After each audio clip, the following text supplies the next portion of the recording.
for this particular episode. And I'm very excited about it because we're going to pose a very serious question. Are you a moonwalker or a Martian? What's interesting in life, we as people, especially when I was growing up, were always fascinated with space exploration. We were always fascinated with anything that was outside of the reach of normalcy. So I remember having to put together this little paper project so that we could see the full moon and different things that we did as children.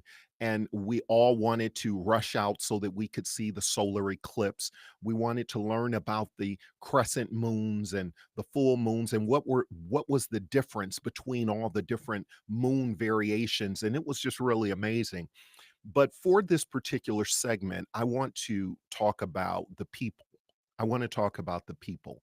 A lot of times, it's very difficult in life to achieve great success because of the people that are surrounding us. It's very important that people recognize who you are and that you recognize the people that recognize who you are. Once you can identify the people that recognize who you are, they can actually add to the fuel that continues to inspire, encourage, and move you forward.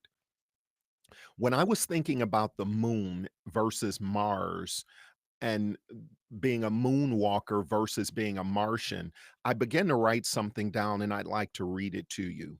Mars is one of the most elusive planets in the galaxy. From my early childhood, everyone spoke of Mars with a certain mystique. Although the moon was closest, it was most frequently seen, it was there every day, and it lit our nighttime skies. It was just the moon. But Mars, further away, not simply white, golden, reddish, and copper tones, Mars evoked awe and mystique. Likewise, the Martian evoked admiration, more curiosity than even the moonwalker did. And when I started thinking about that, I thought about us as people and I thought about the way that we are perceived by others and how important perception is. Oftentimes, people don't appreciate or value our presence. They don't value our consistency. They don't value our stability, which are all the necessary ingredients to build greatness. If you're going to build a team so that you can achieve more than what you were able to do alone, the greatest team is going to be built on a foundation of qualities that are critical to the evolution, development, and growth of a team. One of them is stability, consistency, reliability, dependability. All of those are so critical to being able to achieve team success. But as a population, as a culture, we often don't really value that stability. We don't really appreciate it, much like the moon. It's always there. Um, you know it's going to be there tomorrow. It was there last night. It'll be there tonight. It'll be there the next day. It's very difficult to truly value that and appreciate it. And I just want to challenge everybody today to reconsider the value and the appreciation that we have for others that are in our lives. So I want to talk about first, before talking about the moon, I'd like to talk about Mars just one more time. The color of Mars is a rich red color, golden tones. Uh, it's got a reddish hue that you can actually see from Earth. It's got an amazingly dramatic landscape. It's so beautiful. It's got riverbeds. It's got one of the largest volcanoes in space, these beautiful dust storms and polar ice caps. I mean, the moon is simple compared to Mars. Mars just looks amazing. But one of the things that's written about Mars is the mystery and wonder. The beauty of Mars is also philosophical. It stirs curiosity about the possibility of past life and future exploration, and perhaps even human settlement. Its landscapes seem familiar yet alien, evoking a sense of longing and adventure. I was thinking about that. How do the moonwalkers compete against the Martians? If people just based on its proximity, they disregard the moon and they are drawn to the to Mars.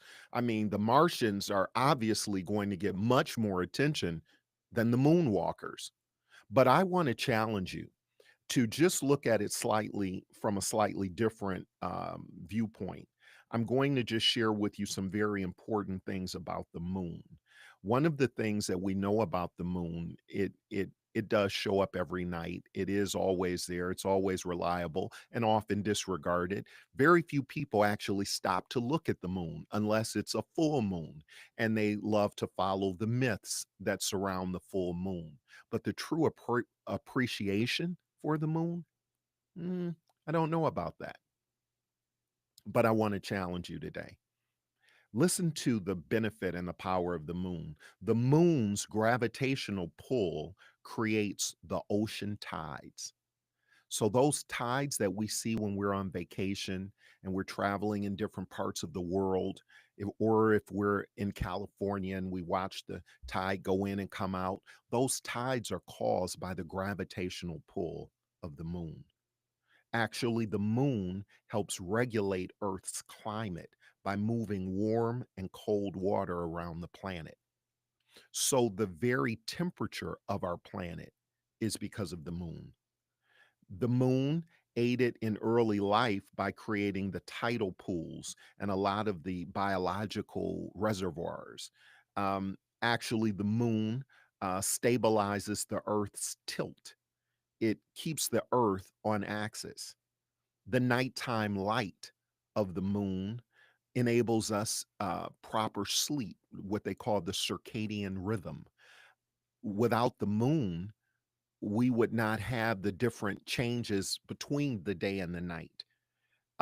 In addition to that, the moon is very, very critical. Actually, it's critical to our geology. It the moon from the debris that came from the moon, it actually helped with the terrestrial planets. The moon is also the gateway. It's the first thing that we pass as we go into the cosmos. Now, why is all of this important? I believe that the majority of us are taken for granted. And therefore, because we're taken for granted, we fail to actually pursue our greatness. A lot like the moon, unlike Mars, we may not be revered and admired because you're just a moonwalker. This is just the moon. But if you were a Martian, oh man, how great would you be? Well, I want to challenge each and every person that's watching to walk into who you actually are within yourself. And the way that this is done best is by journaling, by just simply writing some of the lessons that you've learned in life so that you can actually see that you are a repository of some amazingly incredible ideas. They're there, they're within you. But in order for you to see them, sometimes we just need to, what do they call it? Brain dumping, where you just write. Open your journal and just write. What I do with my journal, I have several, but with one of them, I just use it for expressing my feelings. And I just write how do I feel today? How did I feel when I woke up? How do I feel about the day? How do I feel about what I accomplished? How do I feel about things that I could have done better? What were my wins and what were my losses? And what I attempt to do is always list an equal number of wins with my equal number of losses. Otherwise, we can make a mistake and say, well, I won by waking up, but then this happened, this happened, this happened, this happened. And we just load the journal up with all the negatives. That's not what we want to do. I believe that the majority of us are actually moonwalkers and we are in the shadows. People don't really recognize us anymore. And when that happens, that can actually lead to serious discouragement and it can actually derail us from our journey. I know that within each and every one of us, there is something extraordinary waiting to be released. There's a contribution that we each have to make to the culture, to the community, to the country. But in order for that to happen, we also have to know who we are. One of the greatest tragedies is to live a life of of average, a life of mediocre, a life of just getting by, where we really don't know who we are, we don't know why we're here, we don't know what we're supposed to do. I'm going to encourage each person that's watching, if you haven't found your lane, if you haven't found the thing that you are on the planet for, what is the contribution that you make that is very unique to you? If you haven't found that, I'm going to encourage you to volunteer somewhere. Let's start there. Let's start by making a difference. What I have found is the people that achieve the greatest degree of success are not people that reside in isolation.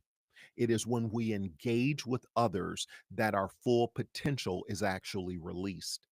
So instead of us reclusing and taking the path of isolation and separation, let's engage. This is the time to press in. And what's easy is there are several ways that we can do it because I'm certain someone sitting here saying, man, I've not volunteered anywhere. Where in the world would I go? What I have found is when you start volunteering at the bottom, it literally everyone needs help. For example, the food kitchens, there's always a need for help. The food pantries, there's always a need for help. The shelters, there's always a need for help. All you need to do is show up and start engaging. No one's going to question you. No one's going to ask you why you're here. No one's going to turn you away and reject you. Not at all. The harvest is plenty, the laborers are few. In every area where people are giving and contributing and making a difference, there is a need for help. As we begin to do this, we begin to realize our actual value, that we actually have significance, that we actually have purpose, that we actually have importance. In order for us to move to the next level in our transformation, it's going to start with us reaching back and helping someone else that may not be as fortunate. What's interesting is the person whose car broke down is really, really discouraged until they see the person that has no car. The guy that now has to walk because his car broke down is really, really discouraged until he sees the person in a wheelchair on the same street wheeling because he can't walk at all. Sometimes, not saying that that our troubles and our plights aren't real, but what happens is many instances, in many cases, the trouble, the plight, the circumstance, the challenge, it's amplified because it's so close to us. And in order for us to move forward so that we don't get stuck, we actually have to go outside of ourselves and make a difference with someone else. And that's really what this is about. So, in order for us to actually achieve what's been placed before us, which many of us are still trying to figure out, we've got to do some homework. And this work is not in our own homes, but it's somewhere else in the community. With that being said, I just want to remind you that success is not a default. Success is intentional. We will not ever, under any circumstance, you never hear about it, a person accidentally won the PGA or they accidentally won the Super Bowl. It's not, success is not an accident. but people can accidentally fail all the time. Failure is the default. When we are not living with intention and purpose, failure is the likely outcome. That's why raising children, and I'm sure many of the listeners, many of you have children, as do I. And I know many of us work with children.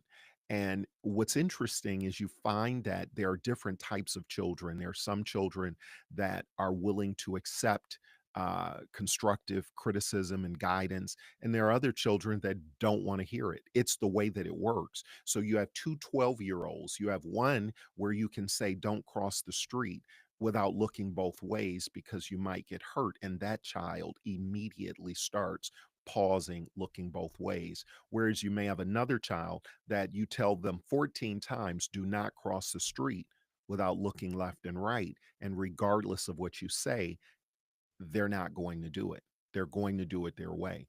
And that's fine. And I believe that's one of the great things that makes us all so unique. But with our learning style comes consequences. For every action, there's a reaction. For every failure to adhere and to disregard order, there is also a consequence. I'm going to encourage each and every person here to just stick with this journey of transformation. There's a reason. I don't know your reason, but one day we'll meet and you'll be able to share with me that it made the difference, that something stuck, something turned, something shifted.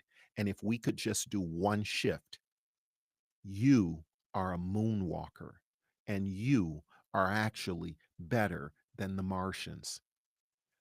You have to find those that recognize the value of your consistency, your dependability, your reliability, your stability, all of that. You have to find someone that recognizes that, and that can become a partner or an ally in building your way forward. In addition, if anything you've heard makes sense or it's inspiring or encouraging, I encourage you to share it with someone. Hit the like button below and forward it to a friend and let them listen as well. Until our next segment, I'm thinking about you and I'm believing for the best for you. And I want you to remember this, that when all else fails, hope is our anchor. And we have a hope.